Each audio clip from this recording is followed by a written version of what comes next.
Good morning student. आज BSc first year के अंतर्गत सेकेंड पेपर इसका की नाम काइनेटिक थ्योरी एंड थर्मोडायनेमिक्स है। इसी में एंट्रोपी की बात कर रहे थे पिछले वीडियो में। आज बात करते हैं एंट्रोपी के अंतर्गत ही हमारी हेडिंग है टीएस डायग्राम, यानी कि टेम्परेचर एंट्रोपी आरए। ठीक है, और आज की सीरीज का जो वीडियो है वो कैसा है 38 है। इससे पहले सेकंड वीडियो बता चुके हैं पार्ट 1 के। देखिए टीएस डायग्राम, इसकी बात करते हैं। टी से क्या है टेम्परेचर, तो ताप। एस से कहते हैं एंट्रोपी। एंट्रोपी क्या है जो उसमें उसको इस प्रकार व्यक्त किया जाता है। और हमने पहले ही बताया था कि 3 फंडामेंटल पैरामीटर होते हैं जिन्हें क्रमशः पी वी टी से जानते हैं, और एक न्यू क्रिएटेड पैरामीटर जिसको कहते हैं एंट्रोपी, जिसे कि एस द्वारा व्यक्त करते हैं। हमें करना क्या है, यहाँ पे टीएस डायग्राम के बारे में बताया है। टीएस डायग्राम के बारे में बताएंगे। जो टीएस डायग्राम है ये पीवी डायग्राम पर आधारित, इससे आधारित है पीवी डायग्राम। पी से प्रेशर, बी से वॉल्यूम। यहाँ पर देखिए हमने टीएस डायग्राम बनाया है। दोनों में थोड़ा सा अंतर है। अंतर ये है, यहाँ पर जो शेप बन रही है रेक्टेंगुलर, यानी कि आयताकार। वहां पर क्या जो शेप बनती है पीवी डायग्राम में, वो कर्व के आकार का होता है। यानी कि ग्राफ जो है ए से बी जाएंगे तो इस टाइप में थोड़ा सा स्मूथ हो जाएगा, और लगातार मान क्या होगा, बढ़ेगा या घटेगा, आयताकार नहीं होगा। ठीक है, तो यहीं पे बात करते हैं इन दोनों के बीच में होने वाला परिवर्तन का।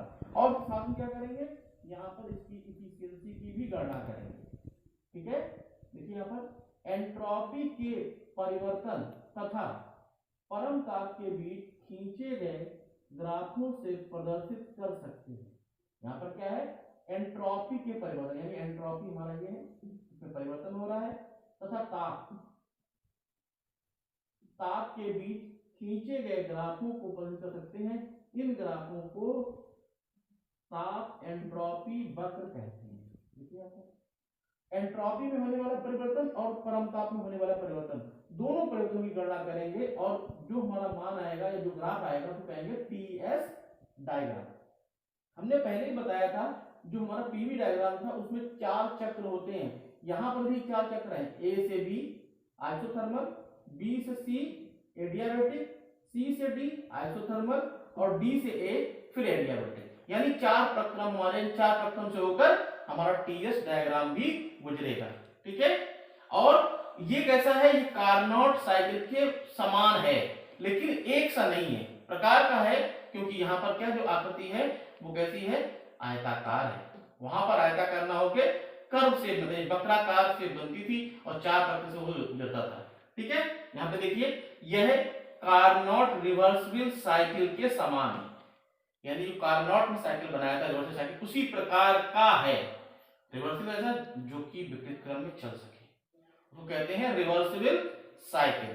ठीक है, लेकिन ग्राफ में पीवी के स्थान पर टीएस लिया गया। देखिए यहाँ पर पी से प्रेशर था, बी से वॉल्यूम था, यहाँ पी या टी आ गया, यानी कि बाई अक्ष में टी लिया गया है और एक्स अक्ष में क्या लिया, एस लिया गया है।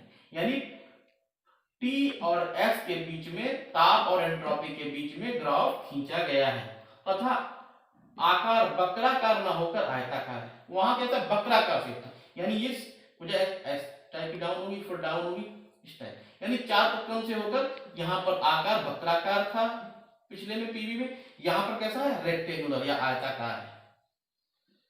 ठीक है, स्थिर ताप T1 पर समतापी प्रसार, स्थिर ताप T1 पर समतापी प्रसार AB के दौरान, ये है समतापी प्रसार। जो A से B तक जा रहे हैं तो कहते हैं आइसोथर्मल एक्सपेंशन, यानी प्रसार हो रहा है, यानी कि वृद्धि हो रही है, बढ़ रहा है।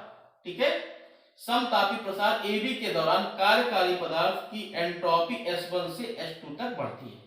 देखिए जब A से B तक जा रहे हैं तो A पर एंट्रोपी क्या है, S1, और जब B पे पहुंच रहे हैं तो एंट्रोपी क्या हो गई, तो एंट्रोपी हो गई S2। यानी कि प्रसार जब हो रहा है तो क्या हो रहा है, कार्यकारी पदार्थ जो हमारा है इसकी एंट्रोपी में वृद्धि हो रही है। टेम्परेचर हमारा कैसा है, स्थिर टेम्परेचर है। स्थिर टेम्परेचर में एंट्रोपी S1 से बढ़कर S2 होती है, और जो ऊष्मा क्या है, ये Q1 ऊष्मा को अवशोषित कर रहा है। क्या कर रहा है, Q1 ऊष्मा को अवशोषित कर रहा है। हमने पहले ही बताया था जब भी ऊष्मा का अवशोषण होगा तो एंट्रोपी के मान में वृद्धि होगी। ठीक है, इसके पश्चात देखिए क्या होगा, जब हमारा दूसरा जो चक्र है उसमें क्या होगा, बी से सी तक आएंगे।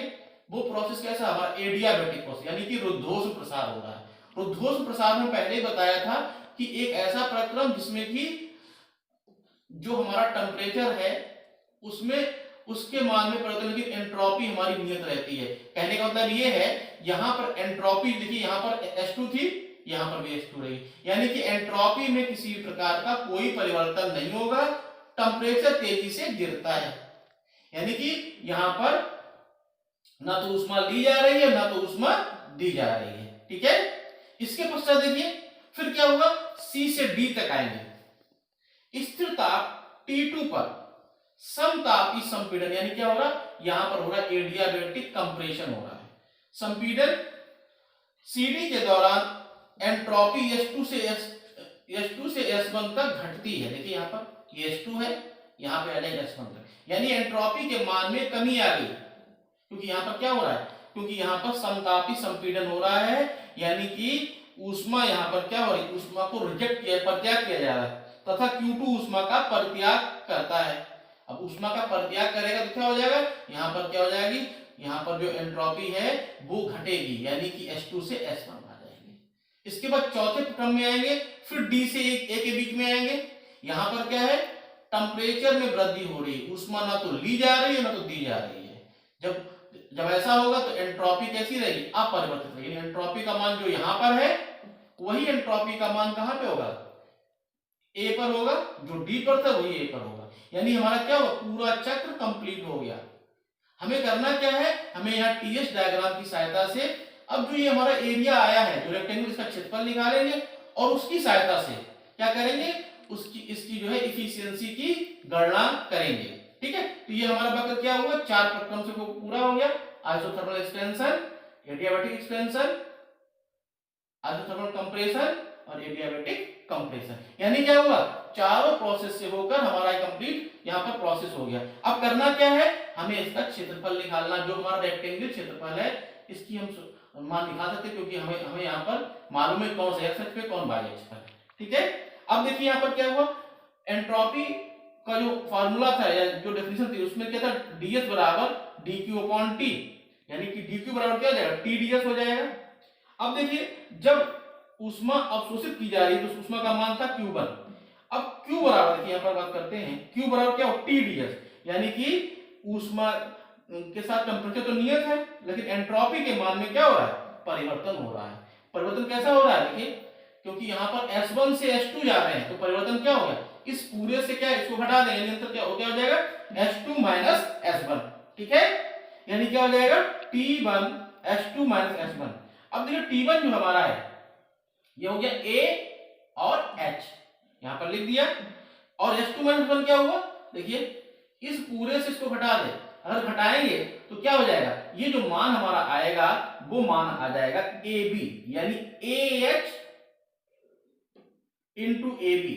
अगर हम इस पूरे की बात करें तो ये भी हमारा क्या एक रेक्टेंगल शेप है, और रेक्टेंगल शेप का जो क्षेत्रफल होता है वो होता है लंबाई इंटू चौड़ाई, यानी एरिया हो गया इसका, यानी क्या हुआ, ये हो गई लंबाई और ये क्या हो गई चौड़ाई, यानी क्या होगा, ये जो मान आया हमारा आया AB इंटू AH हो गया एरिया ABGH। ठीक है, इसी क्रम में क्या है, जब Q2 ऊष्मा रिजेक्ट की जाती है तो Q2 बराबर क्या हुआ, T2। अब देखिए यहाँ पर, फिर यहाँ पर क्या हो, TDS, जब रिजेक्ट हो रही थी तो उसमें टेम्परेचर का मान था T2, और जो अंतर है वो अंतर था S2 माइनस S1। अब देखिए T2 हमारा कहां पर, इस जगह दिया हुआ है, यानी DH इंटू अंतर है, वहां पर AB दिया था, यहाँ पर CD ले लिया, ये दोनों बराबर है तो हमने लिख दिया CD। ये हो क्या होगा, यानी कि जो नीचे का हिस्सा है उसका एरिया, यानी ये हो गया एरिया जो है वो हो गया DCGH। ठीक है, यानी क्या होगा, ऊपर वाला और नीचे वाला दोनों का एरिया हमने निकाल लिया। अब देखिए अगर दोनों को आपस में, अगर हम यहाँ पे प्राप्त ऊर्जा की गणना करें, प्रति चक्र प्राप्त ऊर्जा Q1 माइनस Q2, देखिए ये पूरे से घटाएंगे तो ये वाला पूरा हट जाएगा, बचेगा क्या, ये वाला, यानी एक चक्र में कितनी ऊष्मा का यहाँ पर उत्पन्न हो रही, प्राप्त हो रही है, यानी कि Q1 माइनस Q2, यानी एरिया हो गया ABGH। पहले वाला माइनस कर देंगे एरिया DCGH कर देंगे, ये दोनों कर देंगे आपस में घटाएंगे पूरे से घटाए तो ये हमारा बचेगा एरिया ABCD। हमने क्या किया, इस प्रकार से क्या किया, हमने यहाँ पर ऊष्मा का जो हमने मान है, जो भी अंतर था ऊष्मा यहाँ पर क्या थी, ऊष्मा हमारी जो है अवशोषित की गई थी, यहाँ प्रोजेक्ट की, दोनों का अंतर निकाला और दोनों का अंतर आया, एरिया जो है ABCD का मान प्राप्त हुआ। अब करना क्या है, हमें इसकी सहायता से हमें मान निकालना, किसका मान निकालना, हमें इफिशियंसी की गणना करनी है, यानी इफिशियंसी को, दक्षता को ईटा तो ईटा बराबर W/Q1। देखिए W क्या है, हमने बताया था कि ऊष्मा की, जो सोर्स की ऊष्मा सिंक की ऊष्मा का अंतर, यानी Q1 - Q2 अपॉन Q1। ठीक है, अब देखिए जो Q1 - Q2 का मान हम ऊपर निकाल चुके हैं, यानी एरिया ऑफ ABCD, और Q1 का मान वो भी हमने ऊपर निकाला है, एरिया ABGH। ठीक है, ABCD की बात करेंगे तो AB इंटू BC, क्योंकि हमारा ये छोटा वाला जो रेक्टेंगल है, ये जब बड़ा रेक्टेंगल निकाले तो AB इंटू AH, AB से AB क्या हुआ, कैंसिल हो गया, कट गया, यानी क्या बचा, BC अपॉन AH, क्या बचा, BC अपॉन AH बचा। अब BC क्या है, ये भुजा, और AH क्या है वो बड़ी वाली भुजा हमारी।